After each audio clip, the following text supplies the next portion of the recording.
Hello friends, welcome back అందర్ video. ఈ వీడియోలో నేను మీకు పప్పు మేకింగ్ చూపిస్తాను అనమాట. అది కూడా బెంగాలీ స్టైల్లో. సో నేను వచ్చేసరికి ఒక టమోటా అండ్ 4 పచ్చిమిరపకాయలు తీసుకున్నాను. టమోటాని సన్నగా తరిగాను అండ్ పచ్చిమిరపకాయని పొడుగా కట్ చేసుకున్నాను. పప్పుని వచ్చేసి కందిపప్పు తీసుకున్నాను. కందిపప్పు ఒక 4 విజిల్స్ వచ్చిన తర్వాత ఇలా పైన గ్యాస్ అనేది వెళ్ళిపోయిన తర్వాత తీసి ఇలా మనం మజ్జిగ చిలుకుతాం కదా, ఆ కర్రతో ఇలా నేను స్మాష్ చేసేస్తున్నాను. దాదాపుగా పప్పు ఉడికిపోయి ఉంటుంది కాబట్టి ఇలా లైట్గా స్మాష్ చేసుకుంటే సరిపోతుంది. దీంట్లో వచ్చేసరికి ఓన్లీ వాటర్ వేస్తున్నాను. చింతపండు వాటర్ కాదు, ఓన్లీ నీళ్ళు వేసుకోవాలి. నీళ్ళు వేసుకొని ఈ టమోటా పచ్చిమిర్చి కూడా దీంట్లో వేసేసుకొని ఇది వచ్చేసరికి పొయ్యి మీద పెడతాము. పొయ్యి మీద పెట్టే ముందు నేను దీంట్లో కొంచెం పసుపు అండ్ వచ్చేసరికి సాల్ట్ వేసుకుంటాను. టేస్ట్ అంటే ఉప్పు సరిపడా వేసుకుంటాను.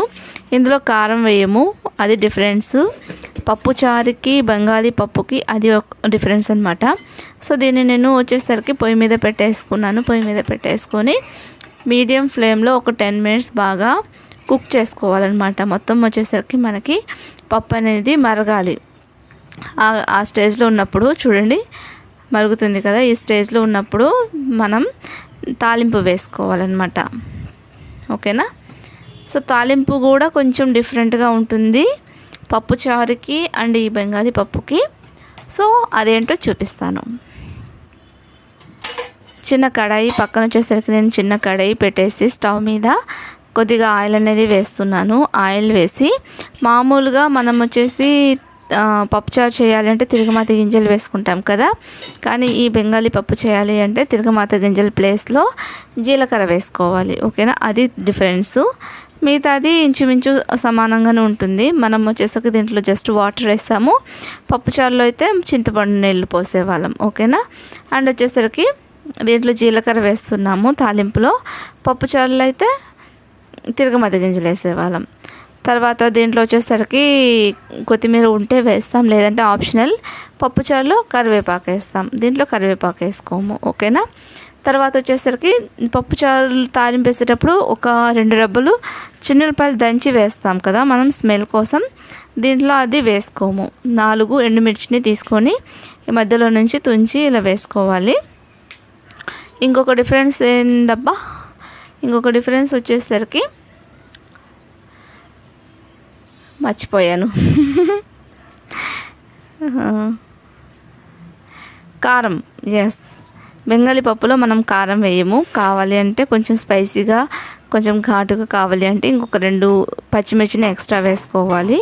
అంతేకాదు కారం వేసుకోకూడదు. అదే మనకి తెలుగు పప్పుచారులో అయితే కొద్దిగా కారం వేస్తాము. అండ్ కొంతమంది అయితే ఇంట్రెస్ట్ ఉన్నవాళ్ళు కొద్దిగా బెల్లం ముక్క కూడా వేస్తారు టేస్ట్ కోసము. ఇప్పుడు దీంట్లో నేను కట్ చేసుకొని పెట్టుకున్న ఉల్లిపాయని వేసేస్తాను. వేసేసి దీన్ని మంచిగా మీడియం ఫ్లేమ్లో దూరగా వేపుకోవాలి. మరి నల్లగా వచ్చేదాకా వేపుకోకూడదు. మగ్గిపోయి జస్ట్ కలర్ చేంజ్ అయితే సరిపోతుందన్నమాట. చూసారా? ఇలా మగ్గిపోయి కొంచెం కలర్ చేంజ్ అయినప్పుడు ఇది తీసుకొని పప్పులో వేసేసేయాలి. స్టవ్ ఆపేస్తున్నాను. ఇప్పుడు ఈ మరుగుతున్న పప్పులో వచ్చేసరికి ఆ పోపు దినుసులు వేసేసేయాలి. వేసేసిన తర్వాత ఒకసారి కలుపుకొని ఒక 2 to 3 మినిట్స్ బాగా మరగనిచ్చిన తర్వాత ఉప్పు సరిపోయిందా లేదా ఒకసారి చెక్ చేసుకోవాలి. సరిపోకపోతే కొంచెం యాడ్ చేసుకొని ఇంకొక 5 నిమిషాలు ఉంచి ఇంకా స్టవ్ ఆపేస్తే సరిపోయిద్ది.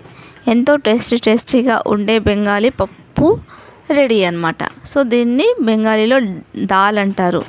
సో ఈ కందిపప్పుని బెంగాలీలో ఏమంటారబ్బా, మర్చిపోయాను, గుర్తొచ్చినప్పుడు చెప్తాను.